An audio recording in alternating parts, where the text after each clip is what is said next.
18쪽에 있는 셀 수 없는 명사의 수량 표현에 대해서 같이 공부하도록 할게요. 페이지 18페이지 펴주시면 되고요. 그 다음에 필요한 거는 당연히 뭐 해야 되겠어? 정리하셔야겠죠. 이거 보면서 정리해도 되고 이거 그대로 정리해도 되고 셀 수 없는 명사라고 하는 것은 우리가 세 가지가 있는데 첫 번째 무슨 명사가 있냐면 그렇지 물질 명사가 있고요.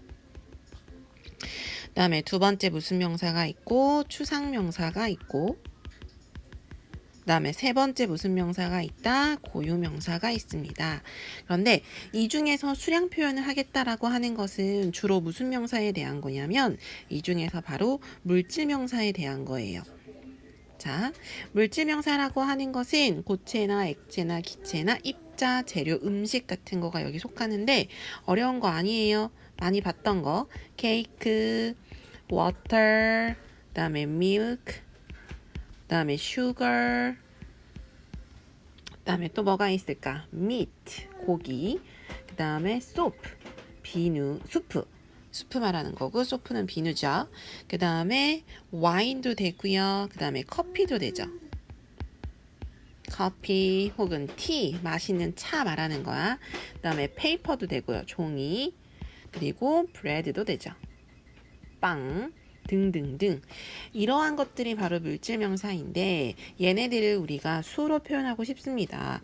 셀 수 없는 명사면은 수로 표현 못하는 거 아니에요? 라고 생각할 수 있는데 그렇지 않다는 거지. 그럼 우리가 잘못된 예부터 볼게요. 만약에 커피 한 잔이라고 표현하고 싶어요. 그럼 알고 있던 대로 하면은 한 잔이니까 없고요. 그 다음에 커피니까 커피 써주면 되고요. 잔이니까 컵 쓰면 되겠지. 그럼 커피컵 이렇게 쓸 수 있다라고 착각하기 쉬운데 여기서 오류가 있어. 커피는 셀 수 있어 없어? 셀 수가 없죠. 그럼 셀 수 없는 명사 앞에 관사를 붙이면 된다 안 된다? 절대 안 됩니다. 그러면 선생님 커피컵으로 쓰면 되는 거 아니에요? 라고 이제 이걸 활용하는 거야. 아, 그러면 커피 한 잔을 표현하고 싶은데 커피컵을 이용해 보자. 그럼 이거 가지고 어떻게 쓸 수 있을까요? 이제 그거가 핵심이란 얘기예요. 그럼 우리가 규칙을 정했어. 문법은 규칙이라고 했잖아요. 그 규칙이 뭐냐면 그러면 우리가 이렇게 셀 수 없는 명사는 단위를 앞에 써주고 그 다음에 전치사 오브로 연결한 다음에 그 뒤에다가 우리가 말하고 싶은 물질 명사를 써주자라고 규칙을 정한 거예요. 그래서 요 순서를 지켜서 물질 명사의 수량 표현을 할 수 있습니다라고 하는 건데 문제는 단위가 굉장히 여러 개가 있어서 그 중에 이제 우리 몇 가지를 볼 거예요. 그럼 자 커피 한 잔이라고 하는 건 한 잔이네요. 그런데 그럼 컵을 이용하겠지. 그럼 컵 당연히 뭐도 돼요? 원 컵도 돼요. 그런데 영어는 원 같은 경우에는 관사 어나 on을 많이 써요. a cup 그 다음에 오브로 연결합니다. 그 다음에 뭐에 대해서? coffee 됐지? a cup of coffee 그럼 커피 한 잔입니다. 그럼 이거를 한 잔 하지 말고요. 세 잔 하고 싶어요. 그럼 세 잔이라고 했으니까 앞에 있는 요 자리를 바꿔주면 되겠지. 어떻게? 3 cup of coffee. 이렇게 하면 되는데 틀린 거예요. 바로 뭐가 틀렸냐면 앞에 세 잔이라고 하는 이 3이라고 하는 것은 무슨 수가 되지? 복수가 됩니다. 그럼 복수일 때는 당연히 컵은 셀 수 있는 명사니까 뒤에 뭐 붙여줘야 돼? s. 그래서 앞에 있는 수와 뒤에 있는 이 단위의 수를 일치시켜야 돼요. 그런데 간혹 커피에다가 s를 붙여요. 그럼 돼요? 안 돼요? 안 돼요. 왜 안 된다? 얘는 셀 수 없는 물질 명사이기 때문에 절대 붙이면 안 되고 앞에 여기다 붙일 수 있죠. 그럼 예시 하나만 더 해볼게요. 3 cups of coffee 말고 그럼 5잔은 어떻게 써줄까요? 5잔은 5. 그렇지.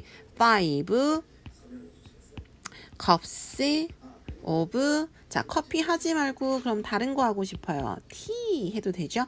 그러면 차 5잔이라고 하는 물질 명사가 되는 거예요. 자 이렇게 한번 보시면 되죠? 자 그러면 이거 말고도 여러 가지가 있다라고 했는데 바로 여러 가지 단위 첫 번째 우리가 컵은 봤고요. 그럼 글래스 볼게요. 글래스는 잔이잖아요. 좀 더 컵보다 큰 건데 그냥 2잔으로 가볼게요. 2 glass. 그런데 복수니까 어떻게 해줘야 돼? glasses of.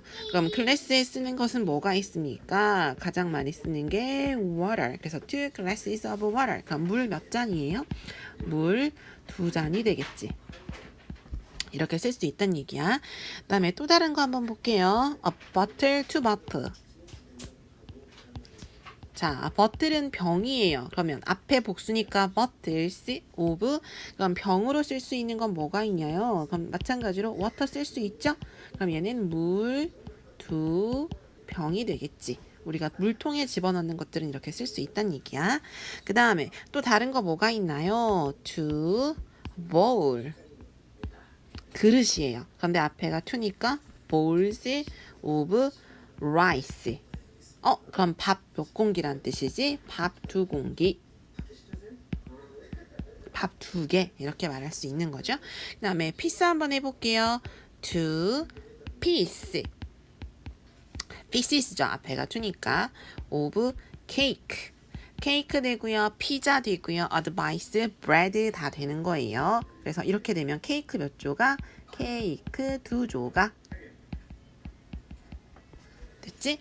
그 다음에 a sheet, to sheet로 가볼게요. 자, 다시 한번 앞에 2니까 two sheets of sheet이라고 하는 건 장입니다. paper, 그럼 장에 쓸 수 있는 건 종이죠? 그럼 종이 몇 장? 종이 2장. 갑자기 숫자로 바뀌었네요. 그 다음에 rope를 가볼게요. 자, rope라고 하는 것은 덩어리. 그래서 왜 식빵 같은 거 안 잘라져 있는 거 큰 덩어리를 말하는 거거든요. 그럼 to rope예요. 우리 명사 바꾸는 거 기억하셔야 돼요. 바로 뭐냐면 이럴 경우에는 어떻게 바꿔준다? F를 VS로 바꿔줘야 되죠. 그래서 to loaves of bread. 그럼 식빵 왜 덩어리로 있는 거? 그래서 빵 몇 덩어리? 빵 2덩어리. 그리고 이제 파운드. 파운드라고 하는 건 고기에, 우리나라는 킬로그램을 많이 쓰니까 그렇진 않은데 이제 외국에선 파운드도 쓰거든요. 그다음에 슈거도 쓰고요. 근데 요것도 있어요. 자, 수량 형용사, 수량에 들어가는 게 이제 파운드라고 하는 단위도 있는데 선생님이 예시로 들 거는 100을 쓸게요. 100은 봉지예요. 그래서 2 bag of sugar. 그럼 이거는 설탕 몇 봉지가 되는 거지? 그렇지. 설탕 2봉지. 이렇게 쓸 수 있다는 거. 여기까지가 셀 수 없는 명사 수량 표현에 대한 걸 봤고요. 그 다음에 이제 몇 쪽을 볼 거냐면 24쪽을 볼 거예요. 자, 24쪽을 보시면 페이지 24. 어떤 내용이 있냐면 명사의 격이라고 하는 게 있어. 명사의 뭐에 대한 거? 격. 그럼 우리가 격이라고 하는 것은 이 명사를 가지고 만들 수 있는 격이라고 하는 것은 3가지가 있어요. 주어 자리에 쓸 수 있는 무슨 격? 주격. 그 다음에 목적어 자리에 쓸 수 있는 무슨 격? 목적격. 그 다음에 마지막에 누구누구의라고 하는 소유격이 있는데, 자, 주격하고 목적격은 그냥 그대로 명사를 써주면 돼요. 우리가 알고 있는 명사를. 그런데 이 소유격만 볼게요. 소유격이라고 하는 것은 뜻은 누구누구의 혹은 무엇무엇의라고 하는 의를 붙여줘야 돼. 그래서 항상 소유격은 뭐하고 같이 써야 되냐면 그 뒤에 명사를 항상 같이 써줍니다. 그런데 우리가 일반적으로 사람의 소유격 혹은 생물의 소유격, 그냥 사람 기준 할게요. 사람의 소유격, 그런데 이 사람이라고 하는 건 살아있잖아. 그래서 그냥 모든 살아있는 생물을 다 포함하는데, 사람의 소유격을 만드는 방법은 사람의 이름에다가 어퍼스트로피 s를 붙여주면 돼요.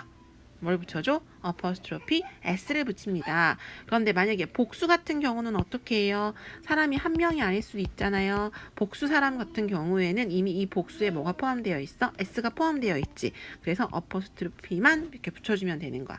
예를 들어서 다연이의 연필 이렇게 표현하고 싶어. 그럼 중요한 게 누구누구의라고 하는 소유격 들어가 있고 뒤에 명사 와 있지. 그럼 얘는 어떻게 바꿔줍니까? 그럼 다연이네요. 다연. 영어로 쓰면 이렇게 대부분 써요. 그럼 어떻게 해줘야 돼? 다연이에 그럼 apostrophe s. 그럼 이게 뭐가 되는 거야? 의가 되는 거지. 그 다음에 연필, 펜슬. 끝.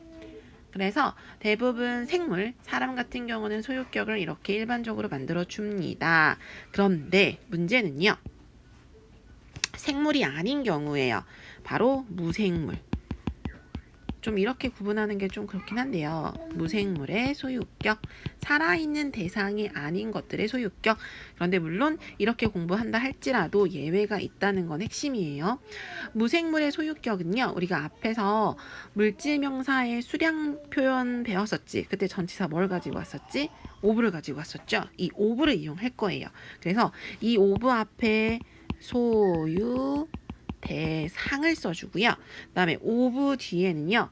소유하는 명사를 쓸 거예요. 선생님 이게 무슨 말이에요? 앞에다가 이렇게 쓰고 이렇게 쓴다니요. 자, 그럼 볼게. 예를 들어서 무엇을 표현하고 싶냐면 의자의 다리를 만들고 싶어요. 좀 더 편하게 의자의 다리. 됐지? 그럼 여기에서 소유 대상이라고 하는 것은 무엇입니까? 의자라고 하는 것과 의자의 다리라고 하는 게 있는데 소유 대상, 의자가 가지고 있는 게 뭐예요? 자, 이렇게 의자가 있어. 이게 다리야. 의자가 이렇게 있으면 이게 다리지. 이 전체를 뭐라고 하는 거? 이 전체가 의자네요. 근데 이 의자가 뭘 가지고 있어? 이 안에 다리를 가지고 있죠. 그럼 다리가 바로 소유 대상인 거지? 그러면 앞에 다리를 써주는 거야. 다리를 먼저 써주고 그 다음에 연결할 때 뭐로 연결해? 오브. 그 다음에 이 다리를 가지고 있는 게 바로 누구예요? 의자지. 이렇게 써준다는 얘기예요. 그럼 앞에다가 이제 다리를 써줘야 됩니다. 영어로 써주면 되겠죠? 더 다리는 이런 다리는 다 대부분 leg를 써줘요. the leg, of. 그 다음에 의자가 영어로 뭐죠? chair죠. 그래서 그 다리, 그 의자가 가지고 있는 그 다리. 그래서 the chair. 그러면 의자의 다리. 해석할 때는 어디에서부터? 뒤에서부터. 의자의 다리. 그런데 반드시 이것만 이렇게 쓰는 건 아니에요. 예외가 있다고 했죠. 그래서 예외적인 거 이런 거는 책에 나와 있는 거 한번 읽어주시면 되고요. 이거 이외에도 예외적인 건 있을 수 있는데 이제 그거는 그때 우리가 공부할 때 학습하도록 할게요.